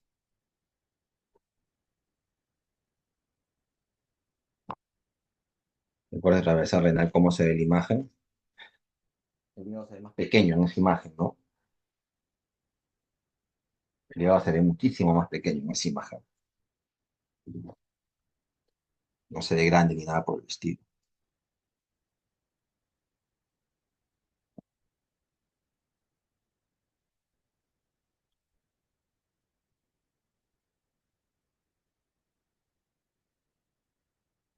Ven luego en esa imagen cómo se caracterizan las características también nuevamente de cómo se ve la parte hepática. Cuando hacemos una ecografía, ¿no? Cómo se dibuja todo el riñón, la parte de la vena mesentérica, el páncreas, el coleo, por el riñón izquierdo, por ese lado, no cerca del páncreas, ¿sí? Y mira también con la parte del colon izquierdo. O sea, en este caso que es importante lo que es la ubicación y la anatomía. La ubicación y la anatomía. ¿Ok? En este caso son bastante importantes. ¿Ok? Ubicación y anatomía.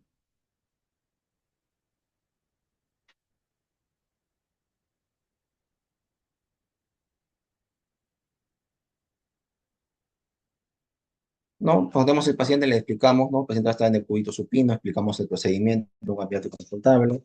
Aplicaremos en este caso gel en la sonda y realizarán cortes longitudinales y transversales por vía intercostal, como tal, ¿ok?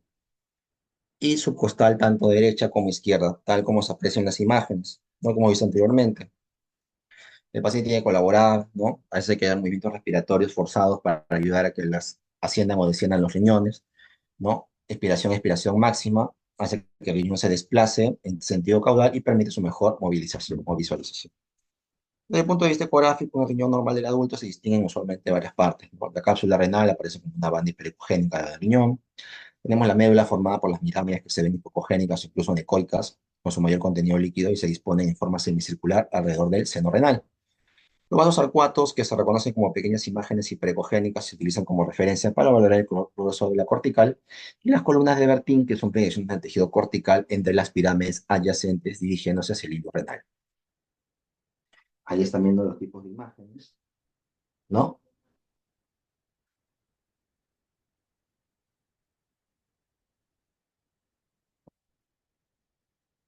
Corteza es ecográficamente homogénea, con una ecogenicidad semejante o ligeramente más hipoecogénica que el hígado. Corte transversal derecho, corte longitudinal izquierdo. Ven el seno renal. Ujú. Contiene sistema colector, vasos renales, linfáticos, grasa y tejido fibroso. Ecográficamente se ve como una imagen hipoecogénica o ovoide. En los cortes sagitales y redondeadas en los cortes transversales, ¿no?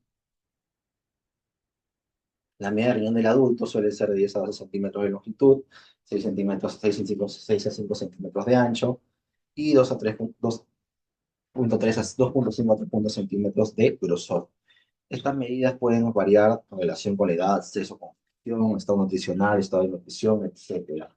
Y descartando también algún tipo de patología subyacente, no como tal. Nuevamente recuerden, ¿no? Los cortes longitudinal y corte transversal, transversal, es en horizontal, longitudinal, es de arriba hacia abajo. El transversal de morfolera sería ver derecha, izquierda. En el otro lado, con el lateral, derecha, izquierda nuevamente, ¿no? Derecha, izquierda.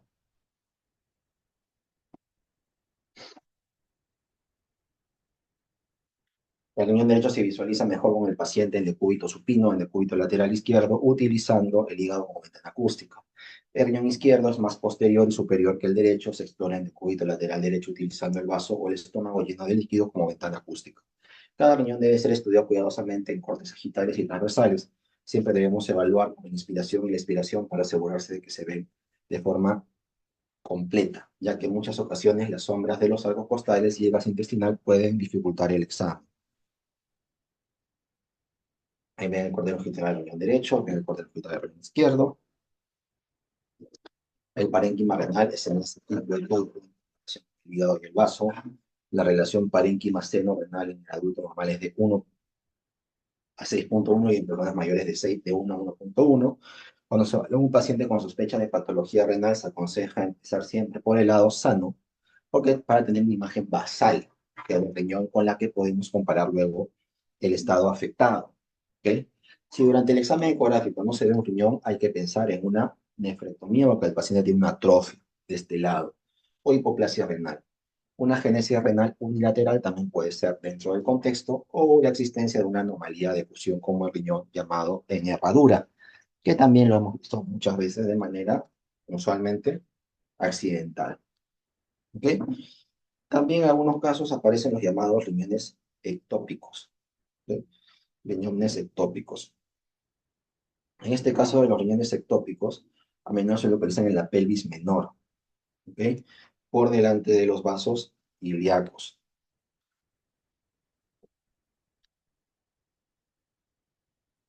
El estudio ecográfico propiamente dicho del riñón, ¿no?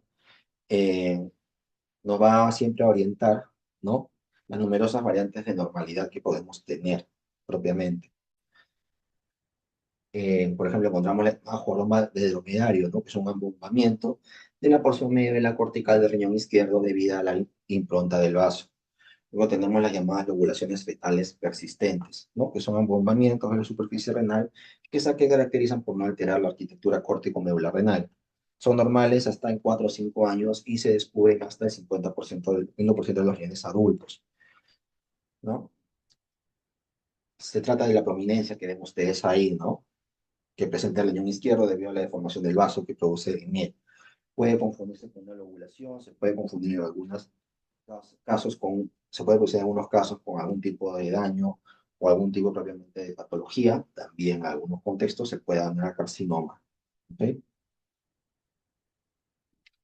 Variantes de normalidad y anomalías congénitas, por ejemplo, podemos tener un defecto parenquimatoso del riñón, como ven ahí, Afecta la unión del tercio medio de la superior y ecográficamente es de morfología triangular e hiperecogénico y se dirige desde la superficie renal hasta el ilio. Podemos también encontrar una hipertrofia de la columna de Bertin, que es el crecimiento anómalo de la cortical, ¿ok? Al seno renal, que simula una masa sólida, que no necesariamente es. Eso se produce entre el tercio medio y el tercio superior renal. También tenemos lo que se refiere a lo que podría ser la duplicidad pielocalicial, que son dos senos renales centrales, ecogénicos y con un puente de parénquima que los separa. Puede estar asociados a un solo uréter o a dos que se desembocan de forma separada en la vejiga. Deben sospecharse al apreciar un mayor tamaño renal propiamente. Ahí lo que observan, por ejemplo, es el doble sistema pilocalicial. Ven el doble sistema, se ve la imagen claramente,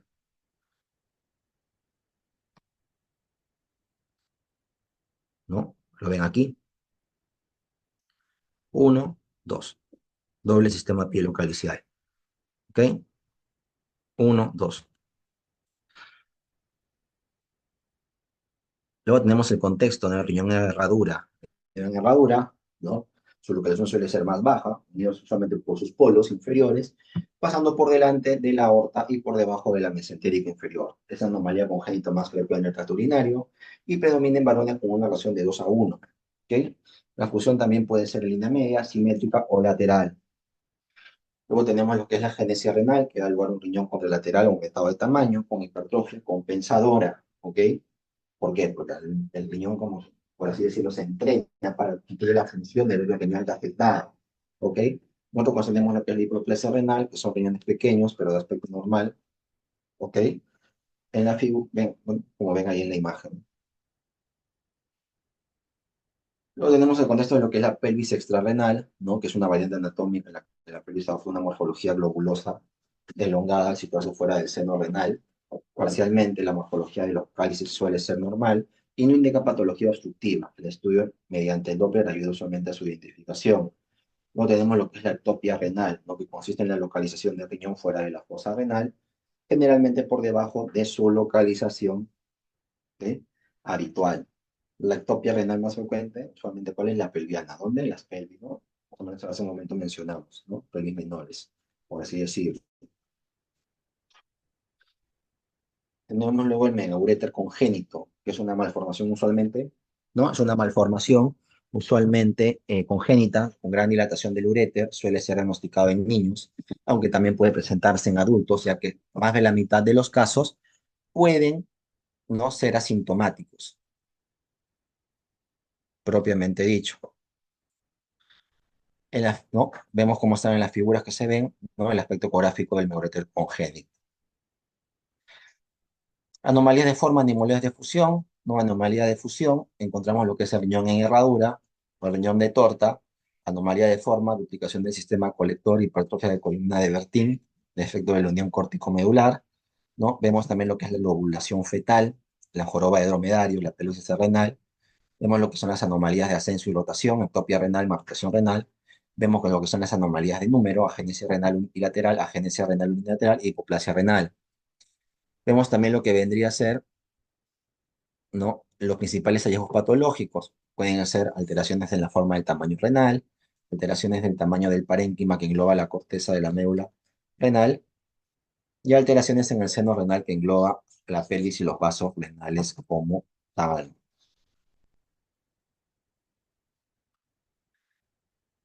¿No? Con frecuencia en personas mayores vamos a encontrar estas lesiones, se pueden observar retracciones en la superficie, las pielonefritis también pueden ser o pueden provocarlo.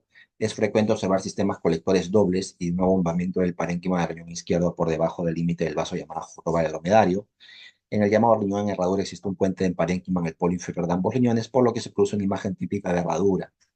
El aumento del tamaño de un riñón suele ser constitucional o secundario a sistemas dobles o hipertrofia compensadora.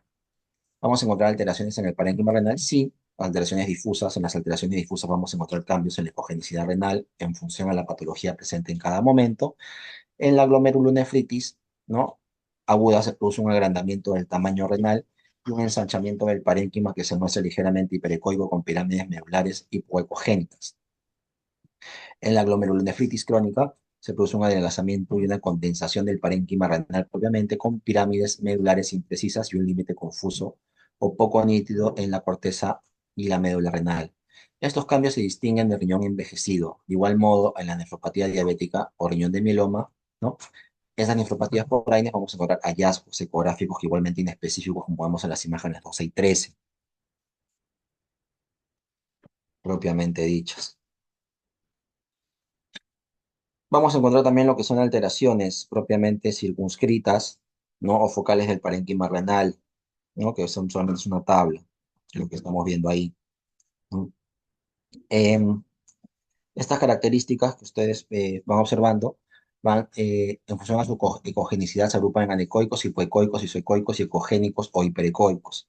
¿Ok? Anecogénicos, quistes simples, poliquistosis renal, por ejemplo, también, quistes atípicos, ectasia pielocalicial, carcinoma quístico, quiste hemorrágico, linfangioma, hematomas, por ejemplo. Podemos encontrar también lesiones hipoecogénicas como adenomas renales, linfomas, acceso renal, metástasis, isoecogénicos, usualmente asociados a lobulaciones, bandas de parénquima, hematoma, carcinoma renal, y hiperecogénicos, carcinoma renal, angiomiolipoma, nefrocalcinosis, calcificaciones vasculares y calcificaciones parenquimatosas. Hay criterios para definir, por ejemplo, lo que son los quistes, ¿no? Tenemos el llamado eh, quiste cortical simple, ve las características, ¿no? Propiamente dichas, ¿no? Luego encontramos el quiste renal simple con polo superior o polo inferior. Vemos lo que son el quiste cortical simple y vemos lo que es el quiste de gran tamaño del polo superior inferior renal, propiamente dicho. En esta imagen encontramos quistes parapiélicos, ¿no?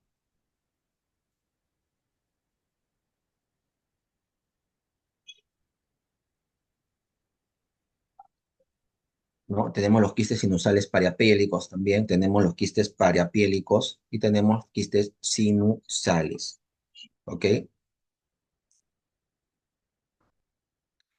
Cuando los quistes son múltiples y bilaterales, tanto corticales como medulares, hay que descartar una enfermedad renal poliquística autosómica dominante, en la que hay una proliferación progresiva de quistes renales, ¿ok? Que acaban reduciendo el parénquima renal y desarrollando una insuficiencia renal crónica alrededor de los 60 años de edad. Se asocia usualmente esto con frecuencia a quistes hepáticos, ¿ok? Entre los cambios hiperecoicos del parénquima renal hay que destacar el llamado angiolipoma o carcinoma de células renales, ¿no? El angiolipoma es otro hallazgo algo frecuente en la ecografía renal, ¿ok?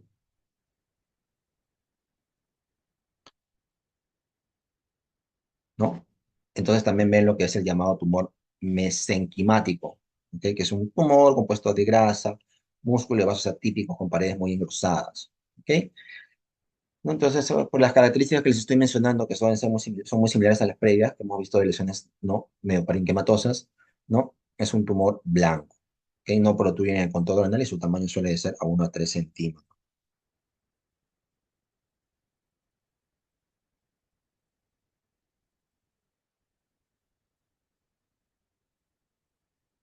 Ven la imagen,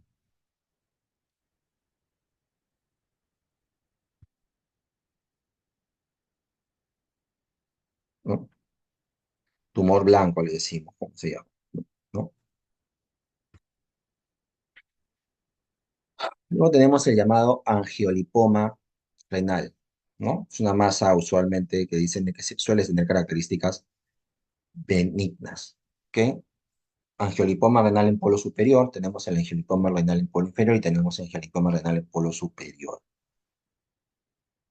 También no son masas usualmente de características benignas.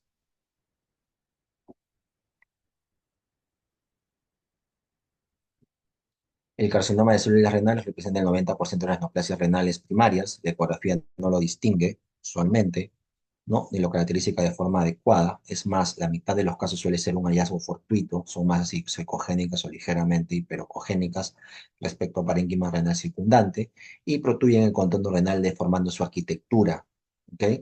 Por eso la diferencia con el otro tumor que mencionamos, llamado tumor blanco, es de que no altera estructuras, ¿ok? No altera estructuras.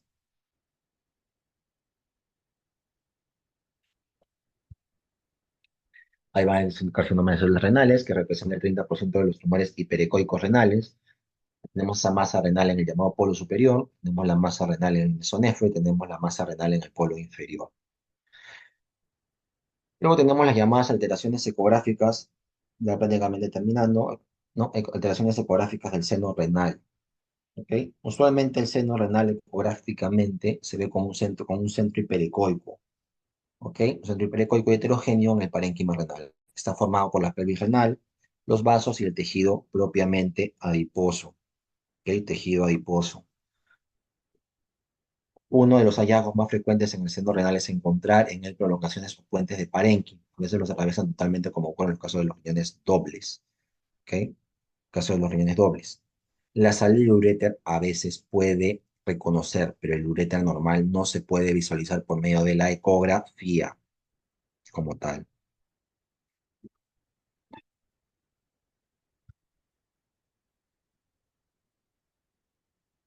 Ven las imágenes, ¿no? Cómo son las dilataciones. Hace un momento hablamos de dilataciones, ¿no? Del contexto de de las dilataciones de la hidronefrosis, ¿no? Dilatación patológica de la pelvis renal puede ser secundaria a coágulos, tumores, compresión extrínseca de litiasis, fibrosis retroperitoneal, tumor pélvico, etcétera. Hidronefrosis grado 3, hidronefrosis grado 2, hidronefrosis grado 3, hidronefrosis grado 2, hidronefrosis grado 1, como tal. La congestión ureteral y hidronefrosis provoca, de esta manera, va a dar lugar a un adelgazamiento del parénquima renal, siendo este el criterio ecográfico que se emplea para su clasificación. El parénquima renal conservado, los cuellos de los cálices tubulares están dilatados, pero no deformados dentro de la ecogenicidad del seno renal. Vamos a encontrar también un adelgazamiento del parénquima renal, corteza atrófica, pero mayor de 8 el cálices y pelvices dilatados. ¿Ok? Entonces, para hacer una recapitulación, por así decirlo, que ven allí, estadio 1, parénquima renal conservado, los cuellos de los cálices tubulares dilatados, pero no deformados dentro de la congenicidad del seno renal. 2, adelgazamiento del parénquima renal, corteza atrófica, pero mayor 8 centímetros. Estadio 3, pelvis renal dilatada en forma quística y deformada, con atrofia parenquimatosa renal importante. Y estadio 4, no se reconoce parénquima renal. Luego ven lo que se referiría a la tiasis renal, ¿no? Es una patología, usualmente es la más frecuente cuando hacemos el análisis ecográfico. Se estima entre un 5 a 12% en la población general han sufrido un episodio entre los 70 años de edad. Su prevalencia aumenta con la edad y es más frecuente en la raza blanca. ¿Ok? El 60 y 80% de las litiasis renales son de oxalato de calcio. Los cálculos se caracterizan por ser ecográficamente hiperecoicos, suelen estar bien delimitados y proyectan una sombra acústica posterior. ¿Ok? La litiasis obstructiva se va a asociar ecográficamente a la presencia de una mayor o menor grado de hidronefrosis y los cálculos del cáliz que no son obstructivos pueden ser asintomáticos.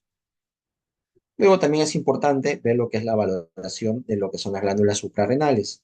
¿Ok? Las glándulas suprarrenales suelen tener distintos aspectos ecográficos. Habitualmente tienen una forma de una horquilla en Y, ¿ok? Y pueden ser triangulares, ¿no? Como se ve en la imagen de aquí. La derecha se localiza entre el polo superior del riñón derecho y la cava inferior, y la glándula suprarrenal izquierda se localiza entre el polo superior del riñón izquierdo y la aorta propiamente dicha. ¿Ok? Entonces ustedes se van a guiar anatómicamente por la aorta como tal. Para el protocolo del examen, usualmente para hacer esta erupción del glándula suprarrenal, tenemos que hacer cortes ecográficos transversales u oblicuos de abdomen superior lateral para localizar el polo renal superior y la vena cava como tal. La glándula suprarrenal derecha se sitúa entre ambas estructuras, ¿ok?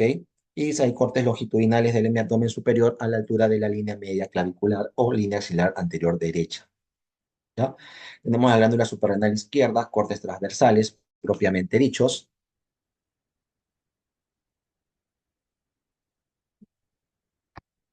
hacia la aorta, y la glándula puede identificarse entre la aorta y el polo superior del riñón. Y finalmente, para valorar, tenemos los uréteres, ¿no? Los uréteres, tal y como se han referido con anterioridad, no se visualizan por ecografía a menos que estén dilatados, ¿no? Para su estudio ecográfico se engloban en el estudio renal propiamente dicho. Bueno, chicos, comenzamos un poco tarde, pero se ha podido más o menos tocar todos estos temas, ¿no? Bueno, ¿alguna pregunta?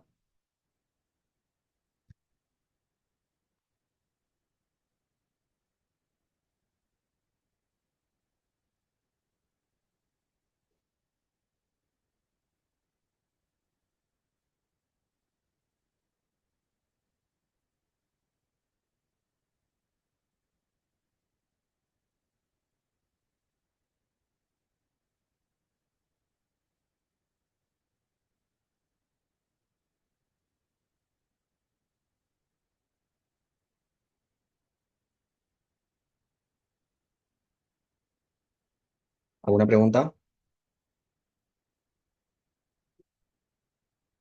Listo, chicos, muchas gracias. No sé si algunos se quedarán en la siguiente clase, ¿no? La siguiente clase comenzamos 8:30. Ya que había un poquito de demora de retraso, ¿no? Para poder darnos un pequeño break antes de arrancar. Listo, chicos, muchas gracias. Nos vemos. Si es que alguno sigue, nos vemos en breves.